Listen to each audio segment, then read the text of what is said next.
तो इस कहानी की शुरुआत एक घने जंगल में होती है, जहाँ पर हमें सुबह के काले अंधेरे के साथ साथ हल्की बारिश और एक पानी से भरी हुई झील नजर आती है, जहाँ चारों तरफ एक अजीब सी खामोशी और हल्की हल्की हवा की आवाज़ सुनाई देती है। और वहाँ पर काले कपड़ों में एक डरावना आदमी दिखाई पड़ता है, जिसने चार्ली चैपलिन का मास्क पहना हुआ है। और वो उस सुनसान जंगल में एक बैग को घसीटता हुआ झील के पानी की ओर बढ़ता है और फिर झील के किनारे पर पहुंचता है। फिर वो बैग को धीरे धीरे खोलता है और उसकी हरकतें बहुत ही डरावनी और खौफनाक होती हैं। और बैग के अंदर से कुछ ऐसा निकलता है जिसे देखकर आपकी रूह कांपने लगेगी। फिर अभी वह आदमी बिना किसी हिचकिचाहट के एक लाश को बैग से निकालता है, जो एक छोटे बच्चे की होती है, जिसे बहुत ही बेरहमी से मारकर उस बैग में डाला होता है। और फिर वो उस लाश को झील के पानी में धीरे धीरे डुबो देता है और पानी की हल्की हलचल से लाश धीरे धीरे गायब हो जाती है। और इसके साथ ही हमें ये कहानी एक और सीन की तरफ ले जाती है, जहां हमें देखने मिलती है एक लड़की जो बेड पर सोई होती है, जिसका नाम रिदम होता है, जो अचानक से आंखें खोलती हैं। और फिर हमें पता चलता है कि ये सब एक डरावना सपना था। फिर रिदम एकदम से हड़बड़ाकर उठ जाती है और उसकी सांसें तेज हो जाती हैं। और जब वो शांत होकर देखती है उसके कमरे में, तो उसको एक हल्की रोशनी और सिहरन भरी धुन सुनाई देती है। फिर वह बिस्तर से उठती है और हम देखते हैं कि उसने खुशी खुशी शादी की है और वो गर्भवती है। फिर वह अपने पेट पर हाथ रखती है और उसकी आंखों में एक अजीब सी बेचैनी दिखाई देती है। उसके फ़ोन में उसके पति का वॉइस मैसेज आता है, जिसमें वो उसे मेडिकल चेकअप के लिए जाने को बोलता है और यह भी बोलता है कि वो अकेले फील महसूस कर रही हो तो उसके सबसे अच्छे दोस्त अभी और भावना के साथ समय बिता सकती है। और फिर वो अस्पताल में जाती है उसके रूटीन चेकअप के लिए। पर जब वो चेकअप करवाती है, उस दौरान कुछ ऐसा होता है कि उसकी यादें उसे 6 साल पहले के एक हादसे में खींच ले जाती हैं, जहाँ पर उसका बेटा अजय 6 साल पहले गायब हो गया था। ये तब हुआ था जब उसकी दोस्त भावना के पिता का निधन हो गया था। तब रघु और रिदम अपने बेटे अजय को लेकर उसके घर गए थे, लेकिन थोड़ी देर के बाद अजय गायब हो जाता है और फिर रिदम और उसका पति रघु अपने बेटे की तलाश में पागल हो जाते हैं, लेकिन वो नहीं मिल रहा होता है। रिदम पूरे तरीके से घबरा जाती है, लेकिन अंत में वह घर के बाहर ही मिल जाता है और खुद से वादा करती है कि अब वो कभी भी अजय को अकेले नहीं रखेगी। फिर वो जब पुरानी यादों से निकलकर बाहर आती है, तब वो एक मधुमक्खी का छत्ता देखती है और अचानक से परेशान होकर बेहोश हो जाती है। यह छत्ता उसे क्यों डराता है, इसका राज धीरे धीरे हम कहानी में आगे खोलेंगे। अब आगे डॉक्टर हॉस्पिटल में रिदम को प्रेगनेंसी के दौरान खुद का ध्यान रखने के लिए और पुरानी यादों को याद न करने के लिए और पानी या झील पर जाने से मना करती है। और फिर रिदम हॉस्पिटल से निकलकर घर जाती है, लेकिन उसे रास्ते में एक पानी की झील दिखाई देती है और वो डॉक्टर के मना करने के बावजूद भी उसके पास जाती है और वापस उसे देखती है। और उसे देखते ही वो 6 साल पहले के एक और फ्लैशबैक में चली जाती है, जहां शाम को उसी जगह पर अजय की दोस्त पावी स्कूल से छूटने के बाद रिदम के पास जाती है और रिदम से ये कहती है कि अजय उसके साथ नहीं खेल रहा। फिर रिदम पावी को कहती है कि कोई बात नहीं, कल अजय उसके साथ 2 घंटे ज़्यादा खेलेगा, लेकिन पावी मना कर देती है। तो रिदम ने उसे कारण पूछा, क्यों, क्या हुआ? तो फिर पावी बताती है कि सभी बच्चों ने जंगल में से एक सिटी की आवाज़ सुनी और अजय उस आवाज़ के पीछे पीछे जंगल में चला गया। फिर वह आगे बताती है कि थोड़ी देर पहले एक मास्क पहने हुए आदमी आया और अजय को अपने साथ ले गया। इस खबर से रिदम बहुत ही ज़्यादा डर जाती है और टूट जाती है, लेकिन फिर भी वह घबराए बिना तुरंत पुलिस को कॉल करती है और फिर तुरंत पुलिस वहां पर आ जाती है। फिर पुलिस रिदम, रघु और उसके दोस्त भावना, अभी, कथीर मिलकर अजय की तलाश में जुट जाते हैं। काफ़ी खोजबीन के बाद पुलिस को जंगल के पास एक गुलदस्ता मिलता है और उसके चारों ओर मक्खियाँ भिन्न भिन्न कर रही होती हैं। अब ये देखकर रिदम पहले से भी ज़्यादा डर जाती है और पुलिस उसे चेक करती है और उसके पास एक छोटा कार्ड नज़र आता है जिसमें लिखा है रेस्ट इन पीस। अब यह देखकर रिदम का दिल पूरे तरीके से बैठ जाता है और वह घबरा कर चक्कर खाकर गिर जाती है। अब इसी की वजह से रिदम को मक्खियों से एलर्जी है और यही कारण है कि मक्खियों का होना उसे और भी ज़्यादा परेशान कर देता है। और फिर देखते ही देखते अजय की खोज करते हुए 1 साल का समय बीत जाता है। रिदम अपने बेटे को ढूंढने के लिए हर संभव प्रयास करती है। वह रोज अजय के मिसिंग होने के पैम्पलेट बांटती है, हर जगह पूछताछ करती है, लेकिन उसे कोई सुराग नहीं मिलता। फिर एक दिन पुलिस को जंगल में अजय का कुछ सामान मिलता है, जैसे कि उसके जूते और कुछ कपड़े जिन पर खून के धब्बे लगे होते हैं। इस दृश्य को देखकर इंस्पेक्टर कंक्लूजन निकालता है कि अजय अब इस दुनिया में नहीं है। वह यह खबर रिदम को देता है और रिदम इस सदमे से डिप्रेशन में चली जाती है। अब कहानी फिर से प्रेजेंट में आती है, जहां हम रिदम को उसी झील के पास खड़ा देखते हैं। यह वही झील है जहां हर साल वह इस उम्मीद में आती है कि शायद एक दिन उसे यहाँ उसका बेटा वापस मिल जाए। अचानक रिदम को वहां एक घायल व्यक्ति दिखाई देता है जो उसे देखकर पैनिक होकर कुछ बड़बड़ाने लगता है। वह व्यक्ति डरते हुए कहता है, वो फिर से आ गया है, मैंने उसका चेहरा देखा है, मैंने उसे बच्चे को किडनैप करते हुए देखा है। और फिर जैसे ही वो घायल व्यक्ति आगे कुछ बोलने की कोशिश करता है, अचानक रिदम और वह व्यक्ति दूर झील के किनारे एक मास्क पहने हुए इंसान को देखते हैं जो धीरे धीरे उनकी तरफ बढ़ता चला आ रहा है। उसकी उपस्थिति से एक भयानक सन्नाटा छा जाता है। घायल व्यक्ति डरते हुए रिदम को अपना मोबाइल फोन थमाता है और कहता है, इस फोन में उसकी असली पहचान है, इसे लेकर यहाँ से भाग जाओ। रिदम दौड़ते हुए अपने हाथों में पकड़े उस डैमेज्ड फोन को देखती है। तभी अचानक फोन की घंटी बजने लगती है। घबराहट में रिदम फोन को हाथ से गिरा देती है और जल्दी से अपनी कार में बैठकर भागने की कोशिश करती है। डर के मारे उसकी कार की चाबी नीचे गिर जाती है और तभी वह देखती है कि मास्क पहने हुए व्यक्ति उसकी कार की ओर बढ़ रहा है। लेकिन सौभाग्य से वह किसी तरह कार स्टार्ट करने में सफल हो जाती है और वहां से तेजी से भाग निकलती है। भागते हुए रिदम रास्ते में एक पुलिस चेक पोस्ट पर पहुंचती है और वहां खड़े पुलिस अधिकारी को पूरी घटना बताती है। पुलिस इस सूचना को गंभीरता से लेते हुए तुरंत उस झील के पास पहुंचती है। वहां उन्हें पता चलता है कि पिछले 6 महीनों में इस इलाके में कई किडनैपिंग केस हुए हैं और हाल ही में एक लड़की जिसका नाम अंजलि था वो भी किडनैप हुई है। और फिर जब इस पूरी घटना के बाद रिदम अपनी कार लेकर वापस लौट रही होती है, तभी उसकी कार के सामने अचानक एक बच्चा आ जाता है। रिदम तुरंत कार रोकती है और जैसे ही वह उस बच्चे को देखती है, उसके होश उड़ जाते हैं। वह बच्चा कोई और नहीं बल्कि उसका खोया हुआ बेटा अजय है। यह वही अजय था जो 6 साल पहले गायब हो गया था और आज अचानक अपने आप वापस आ गया। फिर रिदम अपने बेटे को देखकर खुश हो जाती है, लेकिन अजय की हालत बहुत बुरी होती है। इसलिए रिदम अजय को लेकर तुरंत हॉस्पिटल जाती है। वहां डॉक्टर डेविड अजय का चेकअप कर रहे होते हैं। डॉक्टर डेविड के साथ ही एक साइकोलॉजिस्ट अंजना भी आती है जो अजय से बातचीत करके उसकी मानसिक स्थिति का पता लगाने की कोशिश करती है। लेकिन अजय अभी भी शॉक की स्थिति में है और किसी से भी बात करने की हालत में नहीं है। थोड़ी देर बाद रघु, जो अजय के पिता हैं, हॉस्पिटल पहुंचते हैं। डॉक्टर डेविड और रिदम रघु को बताते हैं कि अजय को कई दिनों तक कैद में रखा गया था और उसके साथ जानवरों जैसा बर्ताव किया गया था। इतने लंबे समय तक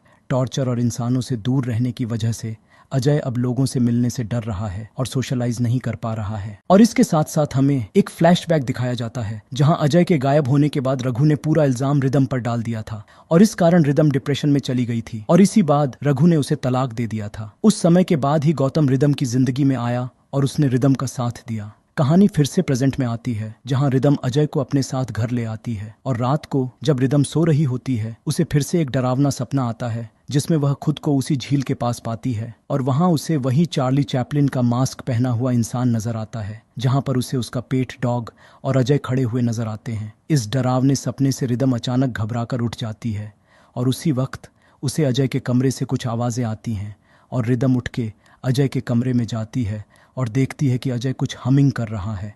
लेकिन जैसे ही वह कमरे में पहुंचती है, अजय चुप हो जाता है और रिदम नोटिस करती है कि अजय कुछ अजीब सी ड्राइंग्स बना रहा था। अगली सुबह रिदम डॉक्टर डेविड के पास जाती है और उसे बताती है कि पिछली रात अजय कुछ हमिंग कर रहा था और कुछ अजीबोगरीब ड्राइंग्स बना रहा था। फिर डॉक्टर डेविड उसे समझाते हैं कि अजय के मन में जो भी चल रहा है वही उसने ड्राइंग्स के जरिए बताने की कोशिश की है। फिर डॉक्टर रिदम को सलाह देते हैं कि अगली बार जब अजय कुछ बोले या गुनगुनाए तो उसे तुम रिकॉर्ड कर लेना। फिर इसके बाद रघु का फोन आता है रिदम के फोन पर और वह रिदम को मिलने के लिए बुलाता है क्योंकि वह कुछ दिनों के लिए आउट ऑन स्टेशन जाने वाला है। रघु अजय को भी अपने साथ लाने की रिक्वेस्ट करता है। रिदम थोड़ी देर बाद अजय को लेकर रघु से मिलने एक रेस्टोरेंट में जाती है। वहां जब वे आइसक्रीम खा रहे होते हैं, अजय अचानक किसी को घूरने लगता है। रिदम घबरा कर अपने फोन का फ्रंट कैमरा ऑन करती है और देखती है कि उनके पीछे 2 लोग बैठे हुए हैं जो कुछ सेकंड्स में उठकर वहां से बाहर चले जाते हैं। फिर रिदम एक महिला के पीछे जाती है जिसने अपने बच्चों से मिलने के लिए एक पैकेज लिया है जिस पर रेस्ट इन पीस लिखा होता है। इस पैकेज को देखकर वह महिला घबरा जाती है और तुरंत बाहर निकल जाती है। रिदम उस महिला को फॉलो करना चाहती है लेकिन तभी रघु वहां आता है और इसी समय अजय उसका हाथ छोड़कर भागने लगता है। रिदम अपने कुत्ते को अजय को खोजने के लिए भेजती है और रघु भी उसके पीछे जाता है। रघु अजय को एक सुनसान रोड पर पाता है जबकि रिदम अपने फोन में गौतम की कई तस्वीरें देखती है जिनमें एक अज्ञात लड़की के साथ दिखती है। रघु को शक होता है लेकिन रिदम आश्वस्त करती है कि गौतम संदिग्ध नहीं है। फिर रघु अजय को लेकर उसी जगह पर जाता है जहां रिदम ने उसे देखा था। वहां अजय आगे नहीं बढ़ता और रघु का मानना है कि अजय डर की वजह से नहीं बल्कि किडनैपर के समर्थन में है। रघु का कहना है कि अजय ने किडनैपर के साथ 4 साल बिताए जबकि उसने अपने माता पिता के साथ सिर्फ 2 साल बिताए। इस दौरान अजय स्क्रू ड्राइवर से रघु पर हमला कर देता है। रघु अजय को डांटता है और स्क्रू ड्राइवर को दूर फेंक देता है जिससे एक हंगामा मच जाता है और रिदम बेहोश हो जाती है। रिदम बेहोशी की हालत में एक सपने में चार्ली चैपलिन मास्क पहने हुए आदमी को देखती है। वह फिर से होश में आती है और देखती है कि अजय अपने कमरे में है और विंडो पर वही मास्क पहने इंसान खड़ा था। अजय उसे देख रहा था क्योंकि उसका रिफ्लेक्शन टीवी पर था। रिदम कमरे में छिप जाती है और इंसान के अंदर आने का इंतजार करती है। मौका पाकर वह उस पर हमला कर देती है, लेकिन मास्क गिरने से पहले वह इंसान भाग जाता है और रिदम उसका चेहरा नहीं देख पाती। रिदम इस घटना को रघु, डॉक्टर डेविड और अपने अन्य दोस्तों के साथ साझा करती है। फिर रघु एबी से पूछता है कि कथित कहाँ है, दिखाई नहीं देता। फिर एबी बताती है कि वो एक बिजनेस ट्रिप पर गया है। फिर दूसरे दिन जब रिदम और गौतम डॉक्टर डेविड से मिलने जाते हैं, तभी उन्हें अंजना की मां बेहोशी की हालत में रास्ते पर पड़ी मिलती है, जहां गौतम उसको हॉस्पिटल ले जाता है और रिदम को वापस घर जाने के लिए बोलता है। फिर रिदम घर आती है, लेकिन उसे उसका डॉग घर पे नहीं दिखाई देता। फिर वो देखती है कि उसका डॉग एक कचरे के डिब्बे के पास खड़ा है, जहां उसे किसी के बाल और क्लॉथ पीसेस मिलते हैं। फिर रिदम उसके डॉग को फॉलो करके एक घर के पास जाती है और वो उस घर को देख के शॉक हो जाती है, क्योंकि वो घर डॉक्टर डेविड का था। फिर रिदम अपनी कार खराब हो गई है वो बोल के डॉक्टर के घर में जाती है और फिर थोड़ी देर बाद रिदम डॉक्टर को रिक्वेस्ट करती है कि वो अपने डॉग को बाहर थोड़ा टहला के लाए। फिर डॉक्टर डॉग को बाहर ले जाते हैं।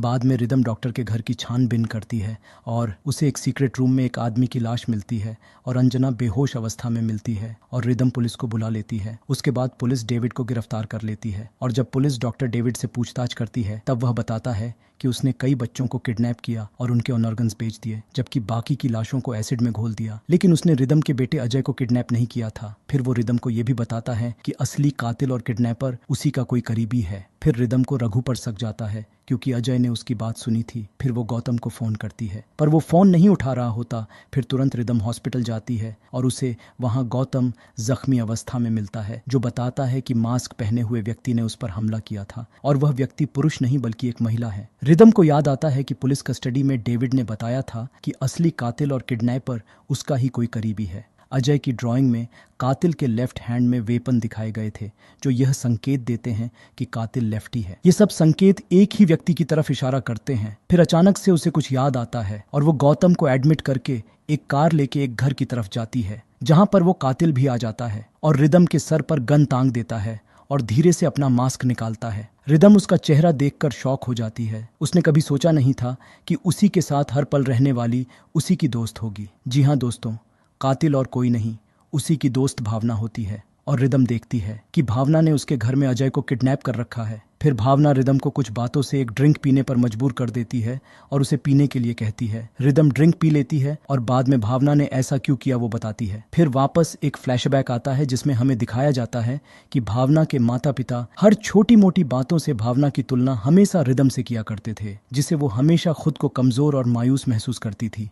वो कितना भी अच्छा करती, फिर भी तारीफ रिदम की ही होती थी। और तो और वो जिस इंसान से सबसे ज्यादा प्यार करती थी, उसने भी रिदम से शादी कर ली और वह रघु के प्रति अपनी नफरत बर्दाश्त नहीं कर सकी। फिर जब भावना के पिता मर गए, तब अजय गायब हो गया था और उसने देखा कि कैसे रिदम तड़प रही है। वो वह देखकर बहुत ही खुश होती है और जिसके चलते आगे उसने एक प्लान बनाया कि वो रिदम के बेटे अजय को कुछ पल के लिए रिदम से दूर कर देगी, फिर वापस भी कर देगी। लेकिन जब उसने रिदम को देखा उसके बेटे अजय के लिए तड़पते हुए, तो उसने सोचा वो अजय को एक और दिन अपने पास रखेगी। लेकिन उसे तो और भी मजा आने लगा था रिदम को तड़पते हुए देखकर। फिर उसने सोचा कि वो अजय को हमेशा के लिए अपने पास ही रखेगी छुपाकर। और इसी के बीच 4 साल बीत जाते हैं। लेकिन एक दिन जब कठीर ने भावना के घर जाकर देखा कि भावना ने ही अजय को किडनैप कर लिया था, इसीलिए भावना ने कठीर को भी मार दिया। लेकिन इसी के बीच अजय वहां से भाग निकला और वो रिदम को वापस मिल गया। और अब आगे साइको भावना रिदम को बताती है कि उसके पास सिर्फ 1 घंटा है, क्योंकि उसने जो ड्रिंक पी है वो कोई साधारण ड्रिंक नहीं है, उसमें जहर मिला हुआ था, जो 1 घंटे के बाद असर दिखाना शुरू कर देगा। फिर तुम्हें पता चलेगा कि तड़पना क्या होता है। तुम वो सब महसूस करोगी जो मैंने किया है और उस वक्त तुम मुझे याद करोगी। और आखिर में इतना कहकर भावना खुद के सर पर गोली मार लेती है। लेकिन इसके बीच अजय को ढूंढ लिया जाता है। लेकिन तब तक रिदम पर जहर का असर शुरू होने लगा था। इस वक्त पर अजय पहली बार बोलता है और रिदम को माँ कहकर बुलाता है। फिर वह बाहर भागता है और मदद खोजता है और उसके बाद रिदम को अस्पताल ले जाया जाता है, जहां ये पता चलता है कि जहर की मात्रा बहुत कम थी, जिससे रिदम और उसके पेट में पल रहा बच्चा दोनों ही सुरक्षित हैं। और अजय भी धीरे धीरे सामान्य तरीके से ठीक हो रहा है और खेलकूद करने लगा है। और फिर बाद में रिदम अजय को पेंगुइन वाली कहानी सुनाती है, जब वो उसने 6 साल पहले अजय को सुनाया करती थी। और फिर कहानी खत्म होते ही खुश होकर अजय गौतम के पास जाता है। फिर गौतम उसे गले लगाकर रिदम से कहता है कि अगर कठीर नहीं होता तो शायद अजय कभी नहीं मिल पाता। पता नहीं अब उसकी पत्नी उसके बिना कैसे अपनी जिंदगी जीकर बिताएगी, क्योंकि कठीर तो अब इस दुनिया में नहीं रहा। फिर रिदम उसे हौसला देकर जवाब देती है कि वह अब अकेली नहीं है, क्योंकि वह प्रेग्नेंट है और अपने जीवन से आगे बढ़ चुकी है। वह अपने बच्चे के साथ भविष्य में खुशी खुशी अपनी जिंदगी बिताएगी। फिर गौतम कहता है कि एक माँ अपने बच्चों के लिए बहुत खास होती है, और अब एंड में हमें देखने मिलता है कि रिदम को दूसरा बच्चा होता है। फिर डॉक्टर कहते हैं रिदम और गौतम से कि रिदम काफी लकी है। इतना सब कुछ हो जाने के बाद भी उसने अपने दोनों बच्चों के प्यार को पाकर माँ का फर्ज निभाया। फिर गौतम कहता है कि रिदम सिर्फ माँ नहीं बल्कि एक बहादुर माँ है, और इसी के साथ रिदम की साहसिकता और मातृत्व की शक्ति को दर्शाते हुए फिल्म का अंत होता है। तो बस ये था इस पूरी मूवी का एक्सप्लेनेशन। अब आप कमेंट में ज़रूर बताना कि क्या आपने इस मूवी को देखा है, और अगर आप ऐसी ही और मूवी की एक्सप्लेनेशन देखना चाहते हो तो कमेंट में वो भी बता देना। बाकी अगर ये वीडियो अच्छी लगी हो तो वीडियो को लाइक, शेयर और चैनल को सब्सक्राइब करते जाना। तो मिलते हैं अगले वीडियो में, तब तक के लिए अपना ध्यान रखना। Bye bye, Radhe Radhe.